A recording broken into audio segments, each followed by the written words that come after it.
আমাদের গল্পের বিনোদনে আপনাদের সকলকে স্বাগত।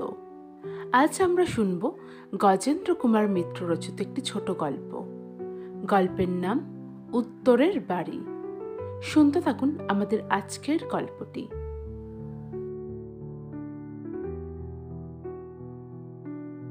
বাড়ি খুঁজে খুঁজে হয়রান, শুধু হয়রানই নয়, উদ্ভ্রান্ত। এমন সময় কল্যাণ এসে খবর দিল, উত্তর কলকাতায় একটা বাড়ি আছে। দোতলা বাড়ি, ওপরে নিচে 4খানা শোবার ঘর, রান্নাঘর, ভাড়ার ঘর, এছাড়া তেতলায় একটা চিলে কোঠা। ভাড়া মাত্র 55 টাকা। কত? তীক্ষ্ণ কণ্ঠে প্রশ্ন করে বিজয়। নিশ্চয়ই 155 টাকা বলতে গিয়ে কল্যাণ ভুল করেছে, শুধু 55 বলে ফেলেছে। কল্যাণ কিন্তু আবারও বলে 55, শুধু 55। রাজি আছে উত্তরে যেতে? উত্তরে কেন, জমের দক্ষিণ দরে যেতেও বিজয়ের আপত্তি নেই। এমনিই ওর অবস্থা তখন। কোথাও একটা আশ্রয় পেলে বাঁচে। নিচের 2টো ঘর নিয়ে সে থাকে, ভাড়া 50। সেটাকে বাড়াতে না পেরে বাড়িওয়ালা তাকে তাড়াবার জন্য এমন সব কৌশল অবলম্বন করেছে যে এক মুহূর্ত সেখানে থাকা সমস্যা। ওরা উঠে গেলে নাকি 75 টাকায় ভাড়া পাবে, ওই 2খানা ঘরের। তা পাক, কিন্তু তার জন্য মানুষ এত যে অভদ্র হতে পারে। বিজয় বাড়ি খুঁজছে প্রাণপণে, বাড়ি পেলেই উঠে যাবে, এই কথাটা তিনি কিছুতেই বিশ্বাস করতে প্রস্তুত নন। বাড়িওয়ালা ওপরে থাকে আর ওরা নিচে, সুতরাং ছোটোখাটো অসংখ্য এমন অত্যাচারের সুযোগ বাড়িওয়ালার আছে, যা নিয়ে নালিশ মকদ্দমা করা যায় না। 5 জনের কাছে বলতে গেলেও হাসির খোরাক হওয়ার সম্ভাবনা। যারা ভুক্তভোগী নন তারা সে দুঃখ বুঝবে না। আর তাছাড়া ছা পোশাক কেরানি লোক, 12 মাস মামলা মকদ্দমা করাই বা সময় কোথায়? ঝগড়াঝাটি করতেই বিরক্তি বোধ হয়, ক্লান্তি আসে। কিন্তু সে যাক, কল্যাণ বলে কি? 55 টাকায় গোটা বাড়ি এ বাজারে? পাগল হয়েছে নাকি কল্যাণ? গত 1.5 মাস থেকে 2 মাস বিজয় কম করে অন্তত 150 বাড়ি দেখেছে। চোরকুঠুরির মতো 2খানা ঘর। সে যদি দয়া করে 100 টাকা না চায় তো 80 চাইবেই। সে ঘরে যেমন না আছে কোনো জলের কল, না আছে শৌচালয়। 36 ঘর ভাড়াটে, তার জন্য হয়তো একটি কল আর একটি মাত্র শৌচালয়। এমনও আছে যারা বলে দেয়, বিপদ আপদ হলে সে আলাদা কথা, নইলে মোটামুটি জল আপনাদের রাস্তার ওই কল থেকেই আনতে হবে। আবার ভাড়া যদি একটু কম হয়, 65-70-এ ধাক্কা যা, সে মনুষ্য বাসের অযোগ্য। দিনের বেলাতেও আলো জ্বালতে হয়, পুরনো স্যাঁতস্যাঁতে। দক্ষিণ কলকাতার বাড়িগুলো এত পুরনো নয় বলেই ওর এদিকেই ঝোঁক, নইলে উত্তরে আর আপত্তি কি?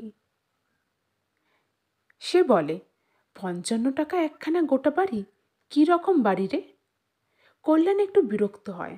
সে বলে, হাতে পাচ্ছি মঙ্গলবার বাবা, একবার তো দেখে এলেই পারো। তোমার তো 2খানা ঘরের দরকার।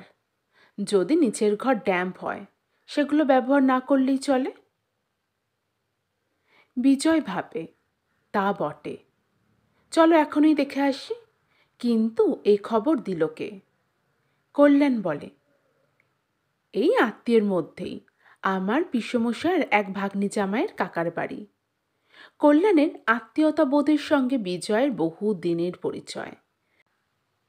বিজয় আর বৃদ্ধা কথা ব্যয় করল না, শুধু গম্ভীরভাবে বলল, তাহলে তো আপনা আপনির মধ্যেই জানাশোনা, চলো তাহলে বেরিয়ে পড়ি। কিন্তু বাড়ি দেখে আরও অবাক হলো বিজয়। শ্যামবাজারের মধ্যেই বাড়ি, খুব পুরনো নয়। নিচের ঘরগুলোতেও বাস করা যায়, জল কল সবই সুবিধে আছে, দিব্যি বাড়ি। বিজয় দেখে শুনে অবিশ্বাসের সুরে বলল, তুই নিশ্চয়ই ভুল শুনেছিস কল্যাণ, এ বাড়ি শুধু 55 হতে পারে না। হয় ভুল শুনেছিস, নয়তো ঠাট্টা করছে তোর কাকা। কল্যাণ হেসে বলে, অত কথার দরকার কি তোর? আজ চল না দুপুরবেলাতে আমাদের অফিস থেকে বেরিয়ে গিয়ে বাড়িওয়ালাকে ভাড়াটা জমা দিয়ে রসিদ নিয়ে আসবি, তাহলেই তো বিশ্বাস হবে। ওদের অফিস আমাদের অফিসের ঠিক 2খানা বাড়ি পড়ে। বিজয় তবু প্রশ্ন করে, বছরের অ্যাডভান্স দিতে হবে? হয়তো তাতেই মেরে দেবে রে, কিংবা সেলামি। ফার্নিচার তো নেই, নইলে হয়তো কতকগুলো ভাঙা কাঠ দিয়ে 2000 টাকা নিয়ে নিত। কোন দিকে পুষিয়ে নেবে তাই ভাবছি। কল্যাণ বলে, না রে তা নয়, পিসমশাইয়ের কাছ থেকে শুনেছি লোকটা খুবই নির্বিবাদী। এখন সব রেন্ট কন্ট্রাক্ট থেকে যা ভাড়া কামিয়ে নিচ্ছে। ও বলেছে কি দরকার ওসব হ্যাঙ্গামাতে যাবার, যা রয় তাই সয়, তাই ভালো। তবে জানাশোনার লোক না হলে ভাড়া দেবে না, নালিশ মকদ্দমা দাঙ্গা হাঙ্গামা করতে না হয়, এই ওর একমাত্র চিন্তা। এবার কথাটা শুনে বিজয়ের মনে লাগলো। তখন আর অঞ্জলির সঙ্গে কথা কইবার সময় নেই, কোনো মতে দুটো নাকে মুখে গুজে অফিসে দৌড়ানো। তাও 15 মিনিট লেট হয়ে গেল। নেহাত সরকারি অফিস বলেই রক্ষে, এখানে ঠিক সময় হাজির দেওয়াটা কেউই আশা করে না আজকাল। ঘণ্টাখানেক পরে 2 বন্ধু বেরিয়ে পড়ল। বাড়িওয়ালা মানুষটি খুব ভদ্র, বয়সেই বছর 50, গোলগাল মোটা সোটা, একটু গম্ভীর প্রকৃতির মানুষ। সমাদর করে বসিয়ে চা আনাতে পাঠালেন। তারপর কল্যাণের মুখে বিজয়ের পরিচয় পেয়ে শুধু প্রশ্ন করলেন, বাড়ি আপনার পছন্দ হয়েছে? বিজয় সউৎসাহে বলল, খুব। বলেন তো এগ্রিমেন্ট করতে রাজি আছি। বাড়িওয়ালা ভদ্রলোক বললেন, না না থাক। মানে আমি কি চাই জানেন, কোনো পক্ষেরই কোনো বাধ্যবাধকতা থাকবে না, আপনিই বা বাধা পড়বেন কেন? সন্ধেবেলায় বিজয় করবে। বাড়ি ফিরে রসিদখানা অঞ্জলির চোখের সামনে মেলে ধরে বললে, বাড়ি তৈরি, এখন কবে উঠবে বলো? অঞ্জলির যেন বিশ্বাসই হলো না। সে অবাক চোখে বলল, সে কি, একেবারে পাকা? তারপর সব কথা শুনে সে বলে, হ্যাঁ গো, এখনো এমন সত্যযুগের মানুষ আছে? বিজয় হেসে বলল, আচ্ছা তো তাই দেখছি। দুজনে মিলে পরামর্শ করে স্থির হলো যে আগামী রবিবারেই উঠে যাওয়া সুবিধে। ওদিকে ঝিকে যদি শনিবার অফিস যাওয়ার আগেই বিজয় ও বাড়ি পৌঁছে দিয়ে যায়, তো সে কতকগুলো ধোয়া মোছা করে রাখতে পারবে।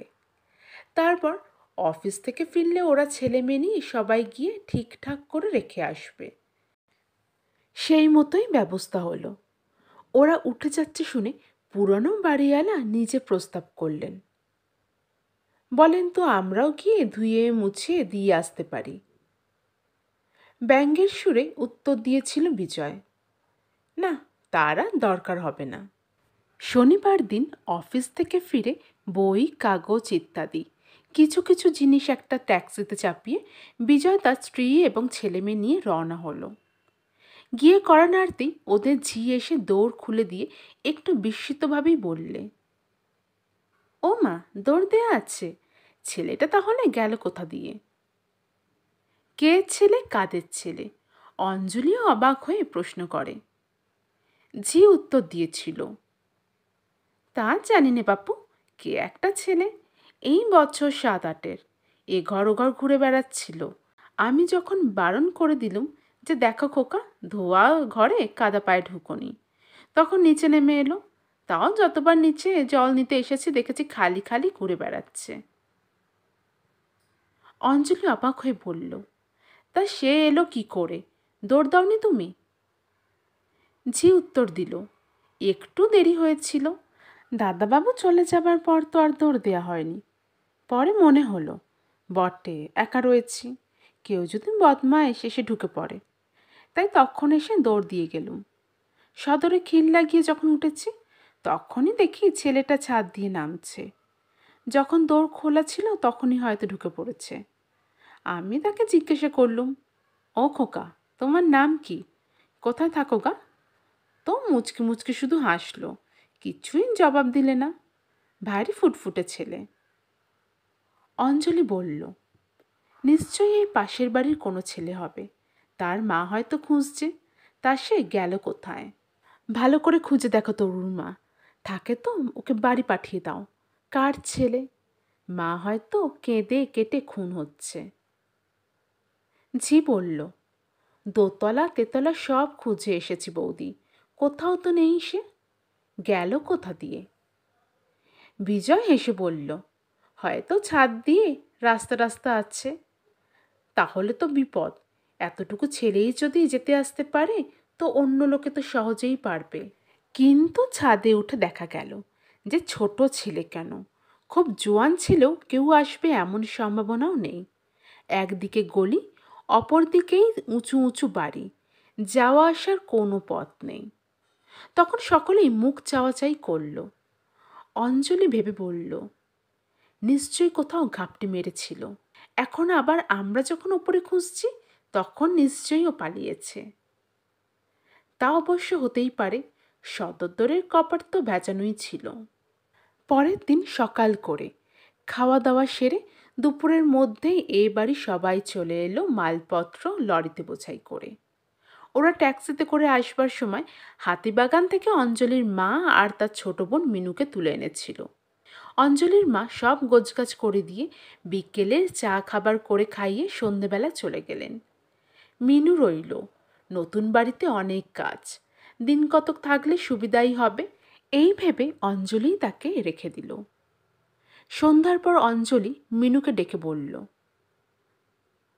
আমি ততক্ষণ রুটিগুলো সেঁকে নিই, তরুর মা বেলে দেবেক্ষণ, তুই খুকিকে দুধ খাইয়ে ঘুম পাড়িয়ে দে। অঞ্জলির ছেলে তখন তরুর মার গা ঘেঁষে বসে গল্প শুনছে। সে বলল, আমি এর মধ্যে কিছুতেই শুতে যাব না, 8টায় খাবো, তারপর তো ঘুম। মাসি কিচ্ছু জানে না। অঞ্জলি হেসে বলল, তোমার বুঝি আজ নতুন বাড়ির অনারে পড়াশোনা সব ডকে উঠল খোকন?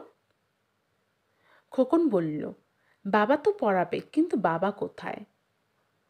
কী সব খুচরো জিনিস কিনতে আনতে বিজয় বাজারে গিয়েছিল।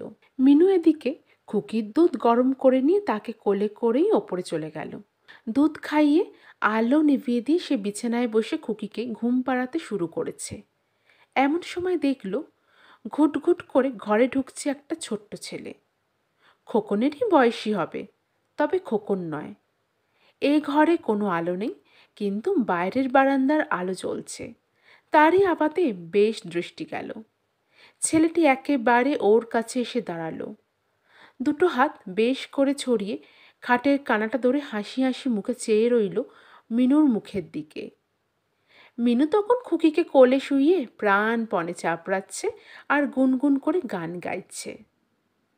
কাজেই ছেলেটিকে কিছু জিজ্ঞাসাবাদ করতে পারল না, তবে অনুমানে বুঝল এ ছেলে কালকেরই সেই ছেলেটি, বাড়ি ধোবার সময় যে ঢুকে পড়েছিল। ওর বেশ কৌতুক বোধ হলো। ছেলেটা তো ভারী অদ্ভুত, বলা কওয়া নেই, অচেনা লোকের বাড়িতে সপ্রতিভভাবে ঢুকে আসে। পাগল আছে বোধ হয় একটু। ভাবতে ভাবতেই মনে হলো জামাইবাবু বেরিয়ে গেছেন, নিশ্চয়ই তারপর তরুর মা আর দৌড় দেয়নি। দেখো দেখি কি অন্যায়, এমনিভাবে অন্য লোকও তো ঢুকে পড়তে পারে।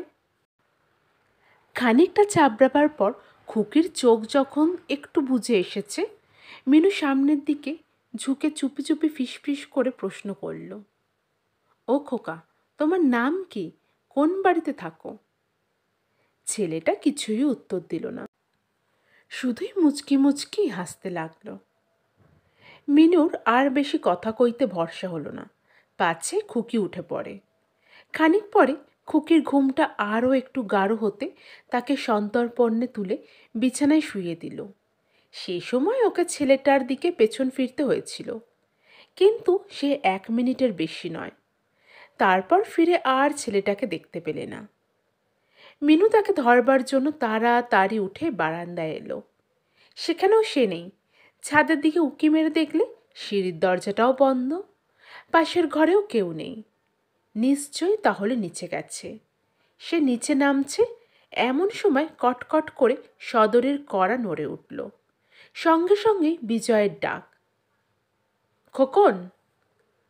মিনু গিয়ে তাড়াতাড়ি দৌড়টা খুলে দিল, তারপর আবার বন্ধ করে দিয়ে ভেতরে এসে তরুর মাকে জিজ্ঞাসা করলে, তরুর মা, যখন জামাইবাবু গিয়েছিল তখন দৌড় দিয়েছিলে? তরুর মা বলল, ও মা, কি বলছো গো, আমি তো ওনার সঙ্গে গিয়ে দৌড়টা দিয়ে এলুম। বিজয় সায় দিয়ে বলল, আমি তো ওকে ডেকে নিয়ে গেলুম। নতুন পাড়া, নতুন জায়গা, কিছু তো বলা যায় না, কেমন সব লোক, চোরও আছে কি না। মিনু প্রশ্ন করল, কিন্তু তাহলে ছেলেটা গেল কোথায়? অঞ্জলি অবাক হয়ে বেরিয়ে এসে প্রশ্ন করল, কোন ছেলে রে? মিনু বলল, ওই একটা ছেলে, খোকনেরই বয়সী হবে, কি আর একটু বেশি বয়স।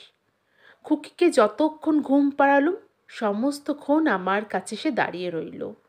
তারপর যেমন পেছন ফিরে খুকিকে শোয়াতে গিয়েছি, কোথায় যে পালিয়ে গেল।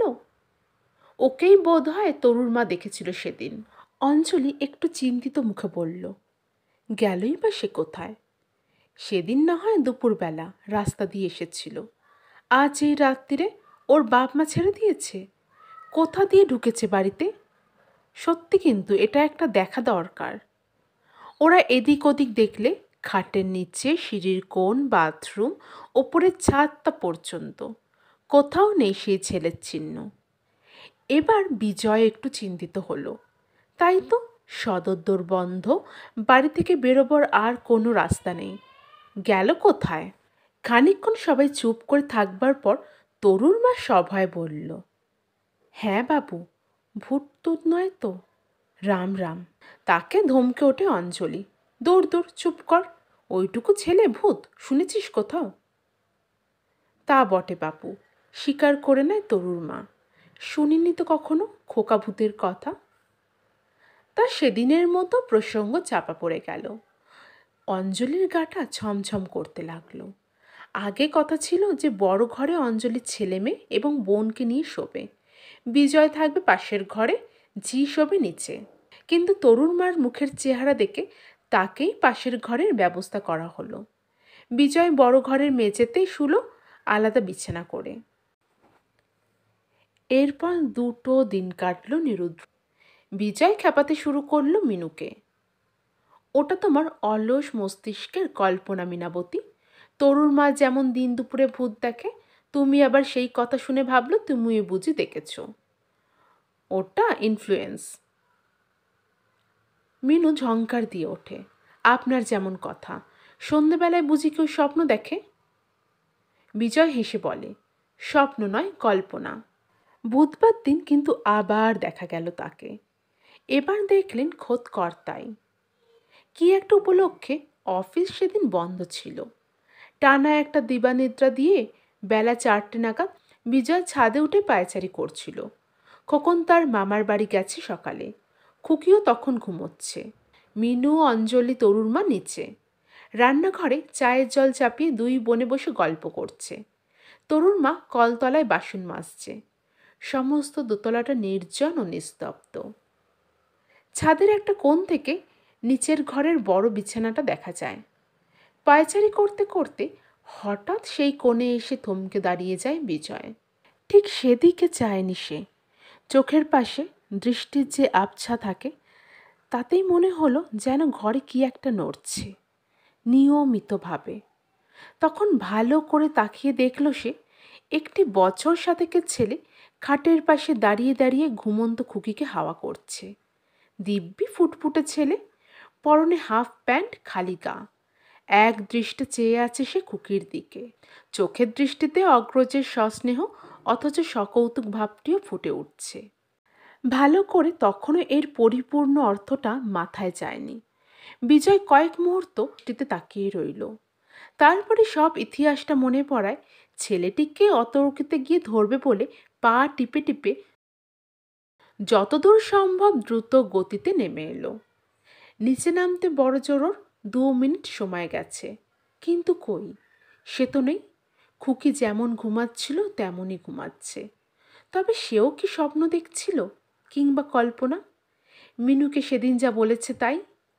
কিন্তু না, ওই তো পাখাখানা পড়ে আছে, ওটা সাধারণত দেয়ালের গায়ে পেরেকে আটকানো থাকে। তাহলে ছেলেটা বা গেল কোথায়? খাটের নিচে উঁকি মেরে দেখলে বিজয়। পাশের ঘর, ওপরের ছোট বাথরুমটা কোথাও তো নেই। আবার ছাদে উঠল, যদি অন্য দিক থেকে নেমে গিয়ে থাকে। তার অলক্ষ্যে দোর বন্ধ করে নেমে এসে আবার দোতলাটা ভালো করে দেখল। তারপর একতলায় নেমে সিঁড়িতে এলো।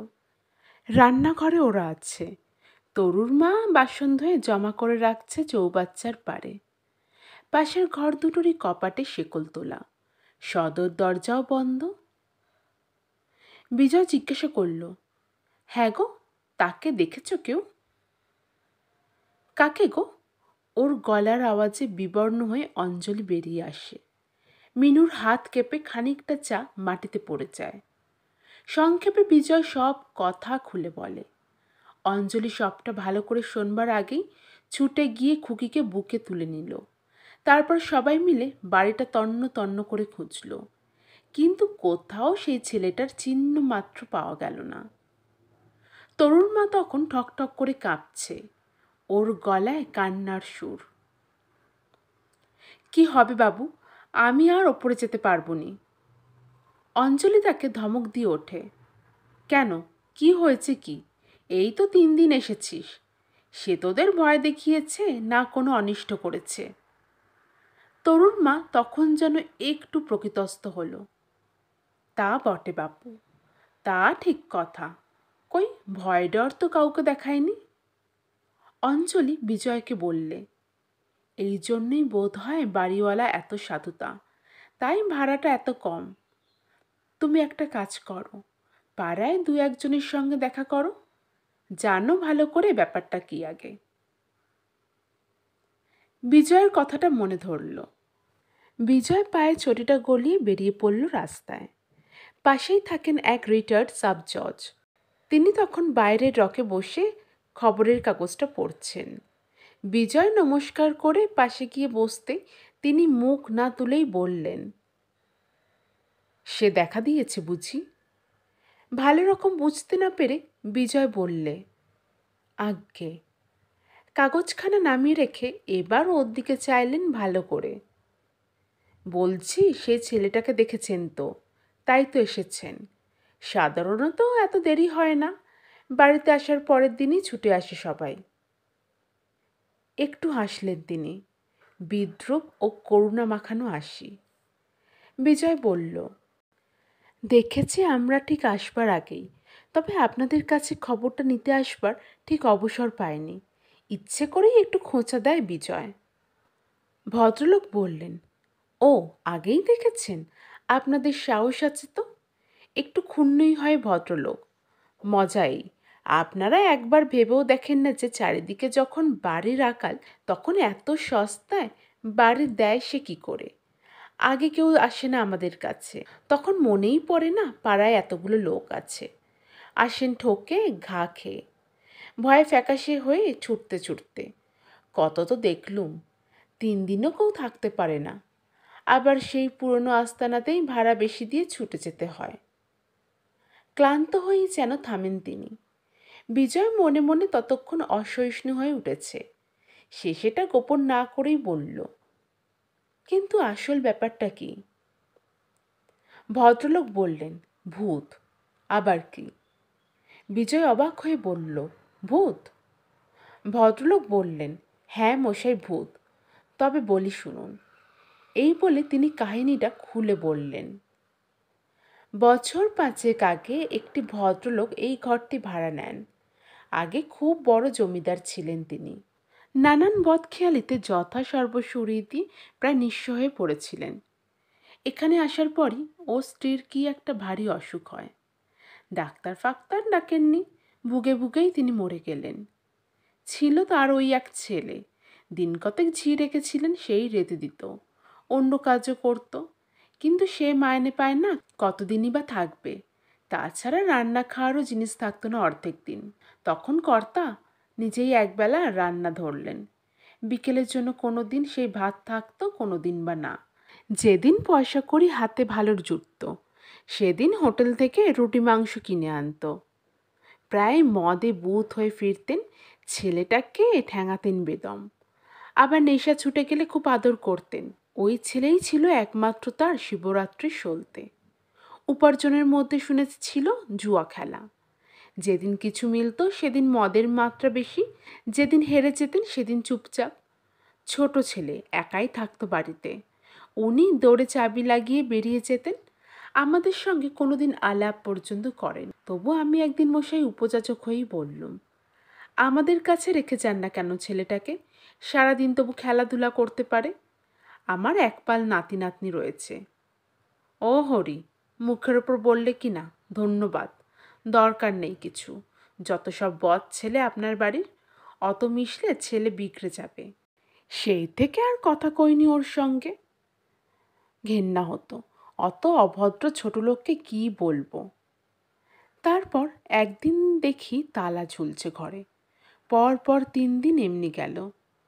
মনে করলুম বাড়িওয়ালা খুব তাগাদা করেছে, তাই সরে পড়েছে কোথাও বাপ বেটায়।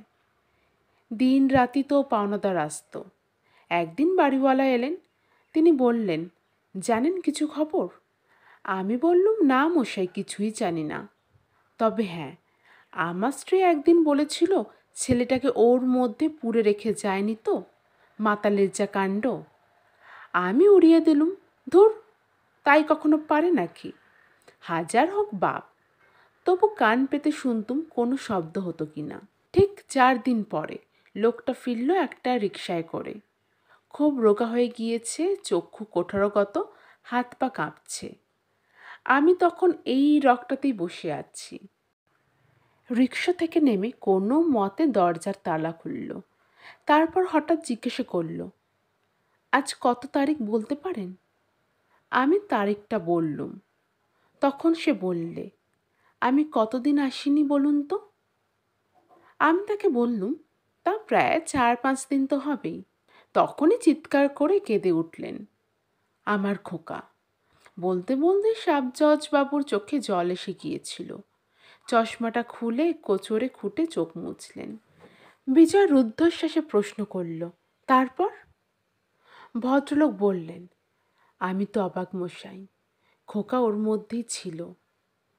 চলুন চলুন, কি সর্বনাশ! ভিতরে গিয়ে দেখি ঠিক তাই, বিছানায় শুয়ে পড়ে আছে, তখনও প্রাণটা ধুক ধুক করছে। তবে সে যে বেশিক্ষণের জন্য নয়, তাই বুঝেছিলাম তখন। ঘরে খাবারের মতন একটা জিনিসও ছিল না। তার ওপর ছেলেটার নাকি কিছুদিন ধরেই ভুগছে।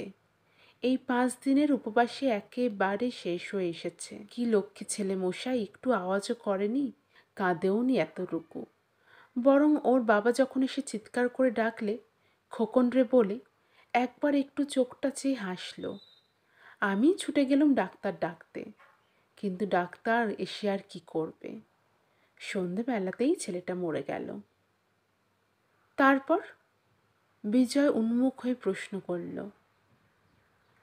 তারপর মশাই, লোকটা 3 দিন পড়েছিল। খুঁচিয়ে খুঁচিয়ে যা জানলুম, ওর জুয়ার আড্ডায় সেদিন বুঝি তিনি অনেক টাকা জিতেছিলেন। যে বেশি হেরেছিল সে ওর টাকাটা কেড়ে নেবার মতলবে মদের সঙ্গে ধুদ্রর রস মিশিয়ে খাইয়ে দেয়। তাতেই 3-4 দিন ওর কোনো হুঁশ ছিল না। তারাও টাকা কড়ি নিয়ে সরে পড়েছে। এদিকে এই কাণ্ড। 3 দিন লোকটাও মুখে জল দিল না। আবার একটা নরহত্যা হয় দেখে আমরা একদিন জোর করে তাকে ভাত খাওয়ালুম। খেয়ে এখানেই পড়ে ঘুমোলো। তারপর সন্ধেবেলা উধাও। আর ফেরেনি সে। বেঁচে আছে কি মরে গেছে তাই বা কে জানে। বাড়িওয়ালা থানা পুলিশ করে তালা ভাঙিয়ে মালপত্র ফেলে দিয়ে বাড়ি আবার নতুন করে চুনকাম করিয়ে দিয়ে নিশ্চিন্তে।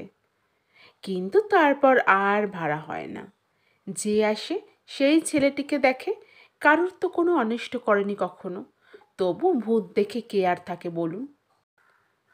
বিজয় বাড়ি ফিরে সমস্ত কাহিনীটা খুলে বলল সকলকে। মিনু তো কেঁদেই ফেলল। অঞ্জলিরও চক্ষু সজল হয়ে উঠল। আহা বাছারে! বিজয় একটু চুপ করে থেকে বলল, তাহলে এখন কি করা যায়? আবার কি সেই পুরনো বাড়ি? অঞ্জলি উপস্থিত সকলকে অবাক করে দিয়ে বলল, কি আর করব, আমি এখানেই থাকবো। সে তো আমাদের কোনো অনিষ্ট করছে না। ও একা একা থেকে হাঁপিয়ে ওঠে, তাই মাঝে মাঝে আসে। আমার কোনো ভয় হচ্ছে না। তরুর মা বললে, তাই বলে ভূতের সঙ্গে থাকবে? অঞ্জলি হেসে বলল, এই তো 3 দিন রইলি, কি করেছে সে তোর? তরুণ মা জোর দিয়ে বলল, না না, সে কথা কি আমি বলছি? আমি কি আমার লগে বলছি ছেলে মেয়েগুলো রয়েছে? অপ্রতিভভাবে বলে সে। অঞ্জলি বলে, তা থাক, ওদের সে ভালোবাসে, নইলে খুকির গরম হচ্ছে দেখে সে বাতাস করবে কেন? কিন্তু সবচেয়ে আশ্চর্যের ব্যাপার হচ্ছে এই যে সেদিনের থেকেই সে এই বাড়ি ছেড়ে দিল একেবারে, আর কোনো দিন কখনো সেই ছেলেকে কেউ দেখতে পায়নি। অঞ্জলি বরং দুঃখই করে, আহারে, আমি দেখতে পেলুম না একবারও, তোমরা সবাই দেখে নিলে। বিজয় বলে, সে বেচারিকে সবাই ভয় করেছে, তোমার মতন ভালোবাসেনি কেউ। ওই ভালোবাসাটুকুর জন্যই তার তৃষিত আত্মা মুক্তি পাচ্ছিল না বোধ হয়, এবার সে স্বর্গে চলে গেছে। অঞ্জলি ছলছল চোখে বলে, তা হোক, এবারের মহালয়ায় আমি তার নামে 3টি বামুন খাইয়ে দেব। মিনু বলে, মাঝখান থেকে আপনি একটা সস্তার বাড়ি পেয়ে গেলেন জামাইবাবু। বিজয় হেসে বলে, তাও বটে।